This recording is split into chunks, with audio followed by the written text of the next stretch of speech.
ناس كتير ما بتحبش تعمل الكشري في البيت عشان خاطر مواعينه. الكشري بتاعنا النهاردة مفيش مواعين كتيرة خالص، هنستخدم بس حلتين وطاسة، وهما دول مواعيننا النهاردة اللي احنا نقدر نعمل بيهم احلى كشري. وكل ما اسأل حد اعمل كشري يقولي مواعينه كتيرة، مش عايزة اعمل كشري. يلا بينا نسمي الله ونصلي على الرسول عليه افضل الصلاة والسلام، ونبتدي وصفتنا النهاردة. انزلي حالا حطي اللايك بتاعك واشتركي في القناة وساعدي اختك لوجه الله، وتكوني نورتي القناة بتاعتنا. مبدئيا معايا حلة فيها مية، وطبعا المية غلت. سلقنا المكرونة وكلنا ستات شاطرة بنعرف نسلق المكرونة. مكرونة صغيرة وكمان مكرونة سباكيتشي مكسراها على 3 حتت كده. الحلة التانية معايا حمص سلقته في شوية مية بشوية ملح، وهسيبه على النار لغاية ما يستوي. عقبال ما يستوي اكون سلقت المكرونة وحمرت البصلة. مجهزة زيت على النار، ومجهزة كمان معايا 4-5 بصلات كده قطعتهم جوليان او شرايح، دعكتهم بشوية ملح ونزلت في الزيت على طول.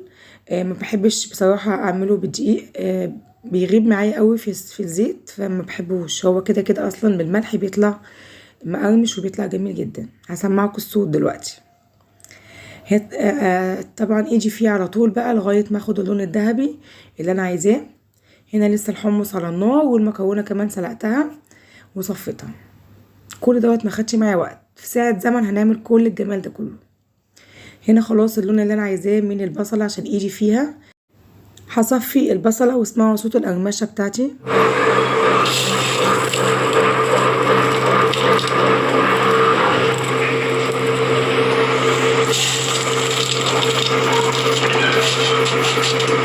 وطبعا الصوت عندكم سامعينه مقرمش ازاي. ده كل دوت اهم حاجة ان انا صفيت البصلة من الزيت تصفية حلوة جدا. مجهزة معايا حوالي كيلو من الطماطم، عليهم شوية ملح وشوية مية، وهضرب الطماطم كويس جدا جدا في الخلاط. وفي نفس حلة المكرونة هنبتدي نعمل صلصة الكشري. وكده انا على وعدي ليك، واحنا مش هنكتر في المواعين، تبقى مواعين كتير زي ما اتفقنا. باخد الزيت اللي حمرت بيه البصلة، مهم جدا بقى الموضوع دوت، تاخدي الزيت اللي انت حمرتي بيه البصلة بيبقى طعمه حلو جدا في صلصة الكشري. معلقة من التوم ببتدي ان انا احمرها. لو مش حابة توم وحابة تعملي صلصة بس الغي التوم خالص، انا هنا بحب بالتوم. ونزلت بمعلقة من الشطة او هريسة الشطة اللي انا مفرزاها. ضربت الطماطم في الخلاط وصفيتها ونزلت بيها على طول. بنزل بشوية ملح وشوية فلفل اسمر، وبسيبها تتسبك على النار لغاية ما اخد التسبيكة اللي انا عايزاها. في نفس الحلة بتاعة الحمص هنعمل العدس. تمام، هنا الحمص عندي استوى. طب هعمل ايه؟ هسيبه كده؟ لا، انا هصفيه وهنزل عليه بشوية من الكمون، اتبله بقى وانا مش هاكله كده. وكمان هنزل عليه بليمونة كبيرة، شوية من الملح، وهقلب كده واسيبه يتبل شوية كده بالليمون بتاعه والكمون. طعمه بيبقى جميل جدا جدا، وانا متبلاه كده بيبقى في منتهى الجمال. هنا عندي تالت طبق جاهز، المكرونة جاهزة والبصل جاهز وكمان الحمص جاهز. في نفس الحلة هنعمل ايه؟ هنسلق شوية عدس بكبة كده، ما بياخدش وقت خالص. غسلته غسلة كويسة ورفعته على النار، وعدي كده على ايدك بالظبط 10 دقايق. هنا الطماطم عندي كانت بتبتدي تتسبك. تمام، في نفس حلة المكرونة. ما تتوهوش مني، انا الفيديو يعني هيوصل لكم ان شاء الله كده بكل سهولة. هنا كمان معايا العدس بجبة بعد بالظبط كده 10 دقايق، ما بخليهوش يستوي قوي. صفيته وشوية ملح وشوية كمون، وكمان نزلت بليمونة او نص ليمونة المتاح عندك. وبرضه بتبله وبسيبه برضه على جنب لغاية ما يتبل برضه بالبهارات اللي احنا حطيناها. طبعا عايزه افكرك انك تحطي اللايك عشان طبعا الفيديو بتاعنا يعني يوصل والكل يستفيد، والكل نثبت له كده ان احنا الفيديو بتاعنا هدفه المواعين بتاعته مش اكتر. كلنا بنعرف نعمل الحاجات اللي احنا عملناها ديت النهارده، بس الكل يستفيد كده والكل الفكره توصل له ان الكشري من غير مواعين كتيره. انزلي حالا حطي اللايك بتاعك واشتركي في القناه، ويلا بينا نعمل احلى دقه. الدقة عندي بعملها على البارد، ما بعملهاش على ما بحمرش اي حاجه خالص. معلقه من الثوم، وكمان معلقه من هريسه الشطه. مش متاح عندك حطي شطه جافه. انا هنا حطيت الاتنين. وكمان بنزل بشطه جافه، وبنزل ب3 معالق كده من الخل، ومعلقه من الصلصه اللي احنا سبكناها، وبس كده. وطبعا بحط الملح بتاعي.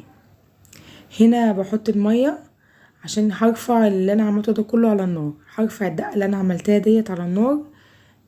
طعمها حلو جدا، جربوها وهتعجبكم ان شاء الله. بس ما تحمروش اي حاجه خالص عشان معدتكم وهي اصلا حاميه، عشان ما تسهطش كده وتعمل حماوه كده على المعده. طبعا هنا انا بدوق الملح بتاعي فطلعت ملحها مظبوط. هرفعها على النار تاخد يعني غلوه كده. الدقه بقى ام كمون اللي انا بعشقها، اللي انا من غير اصلا ماكل الكشري من غيرها.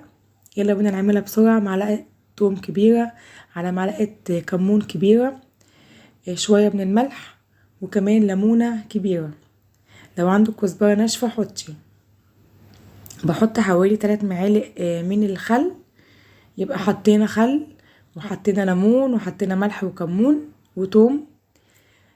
سهله جدا، ما بتاخدش دقيقه كده في ايدك وانت بتعمليها.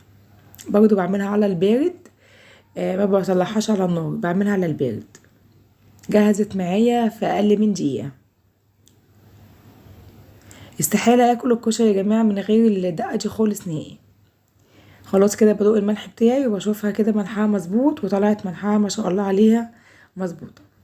بقول لكم حطوا اللايك واوعوا تنسوا اللايك. هنا خلاص معايا كانت الدقه جاهزه.